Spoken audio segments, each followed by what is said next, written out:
Hi everyone! Even though Battlefield 6 has recently entered open testing, a lot of players are still enjoying Battlefield 5, so I decided to jump back and experience the gameplay myself, both single player and multiplayer, and share it with you before moving on to Battlefield 6. So let's get started. Let's start with a quick overview of the single player campaigns. Battlefield 5 features 4 war stories, a small-time British criminal turned commando, a stunning Norwegian resistance fighter with model-like looks, an African soldier from the French colonies who is eager to prove to the French that they are not the only ones who can storm the beaches, and die-hard Nazi tank commander tearing through the ruins of Berlin in his Tiger. The first campaign follows Billy Bridger, a small-time British criminal, and his brilliant commander who for some reason decided that Billy was the perfect candidate for a super high-stakes mission in North Africa. The job? Take out German anti-air defense, destroy hangars full of planes and blow up radar towers. At one point, Billy figures it's a great idea to broadcast his own coordinates to the Allies using a German radio. Brother Bridger to HMS Sussex, can you hear me? Hello? We'll need an evacuation, so, just don't leave us behind. And for whatever reason, I thought it would be fun to shake my entire screen during the cutscene. Seriously? I'm getting motion sickness here. Jesus. As a result, Rommel's entire armored division rolls in after our guys and his commander, but hey. Radio the boat. No. What are a couple dozen tanks and armored vehicles to 2 brave Brits? We take them all out among some old ruins, no big deal, and then sail off into sunset, and that's how the campaign wraps up. The next campaign takes place in the Norwegian mountains, where those damned Nazis are producing heavy water for a hydrogen bomb. And of course, who else but a young, beautiful Norwegian girl is going to take them on all by herself? Sneaking through the snowy slopes of skis past swarms of German soldiers, we rescue our mother, then blow up the mechanism used to produce the cursed heavy water. But Mom doesn't stay with us for long. A few minutes after our sabotage, we are caught on a bridge. Moms show us down and give us a folder with intel.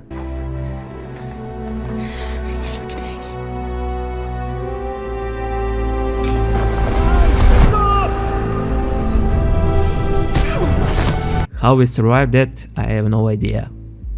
Now we are alone again, struggling through the cold and warming our dainty manicured hands on tiny bonfires. Reaching some rickety hut, we learn that the heavy water is already produced and the crazy Nazis are about to ship it to Germany. So, who else but us has to stop them? According to our heroine, there is no military to help, we are on our own. We rush into the town, blow up the tanker trucks, the depot, and the hangar full of heavy water. When we get to the hangar, we see that cisterns already loaded onto trucks, and surprise!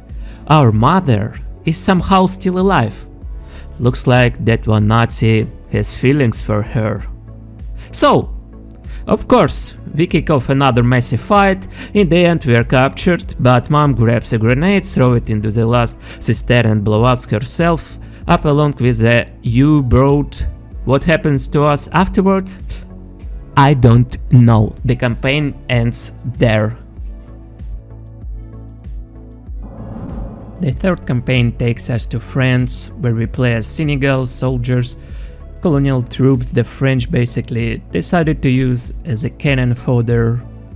Our hero and his comrades dream of proving to the French that they're just as worthy of respect and can fight no worse than the French soldiers.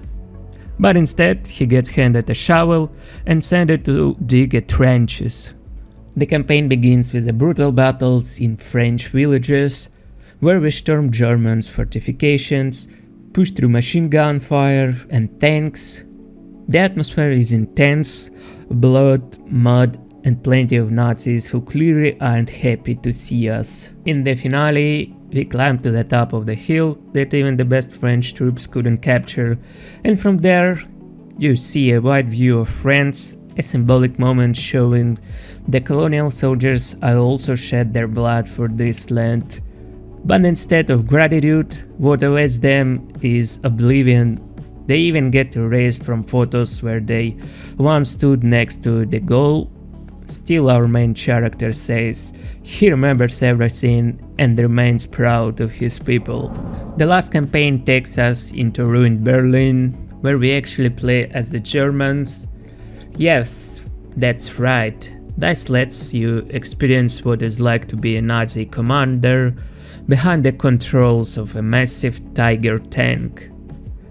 Our protagonist is a Peter Müller, the commander, and his crew, a frightened private who has already lost all faith in victory, a loyal driver who is fought alongside Müller through the entire war but is also beginning to give up hope, and a fanatical young Nazi who still believes he is defending the Reich from hordes of invaders and that victory is just around the corner.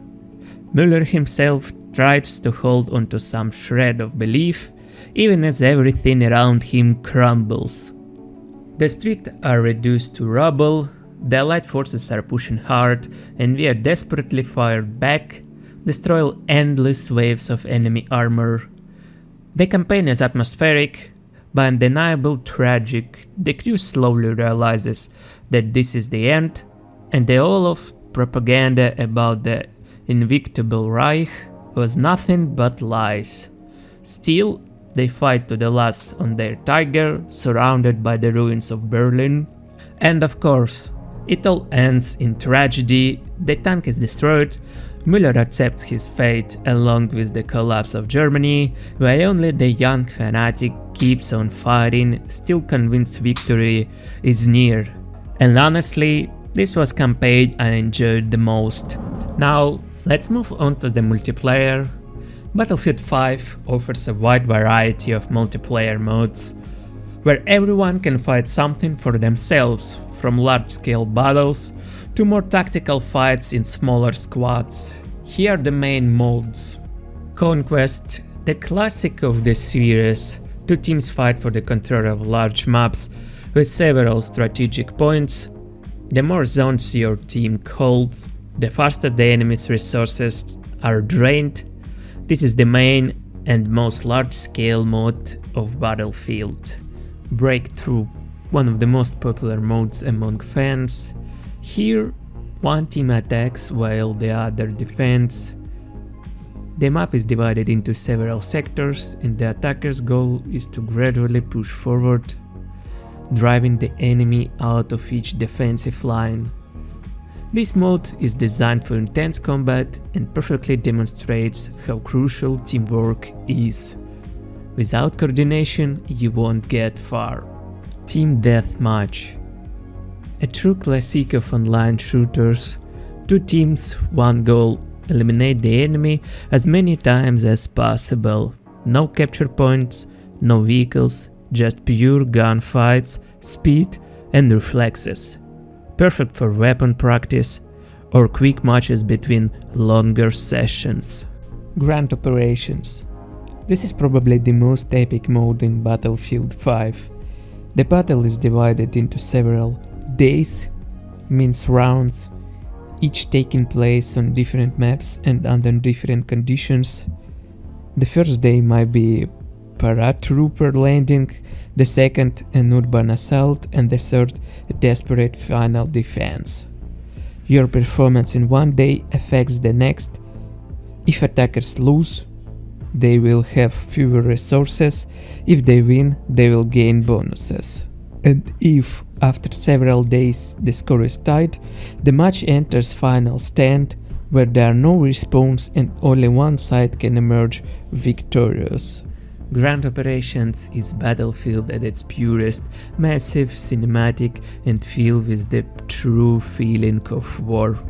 But unfortunately, now it's not so popular and not so many people playing in this mode. Firestorm Battle Royale. Battlefield didn't stay away from the Battle Royale trend. In Firestorm, up to 64 players drop onto a massive map that is gradually consumed by a deadly ring of fire. You will need to scavenge for gear, weapons and vehicles, and uniquely for Battlefield you can find tanks, armored cars and even artillery. Firestorm delivers a Battle Royale experience with the unmistakable Battlefield flavor, explosions, chaos and powerful war machines unlike anything else. Battlefield 5 is a game that shows war from every angle, from dramatic single-player stories to massive online battles. There is room for everything here: chaos, heroism and true teamwork. Whether you prefer the classic conquest, the tactical breakthrough or the explosive Firestorm, everyone find something for themselves. Battlefield 5 isn't just a shooter, it's emotion, history and the true atmosphere of World War II. And that's all for today. Don't forget to subscribe and see you in the next one.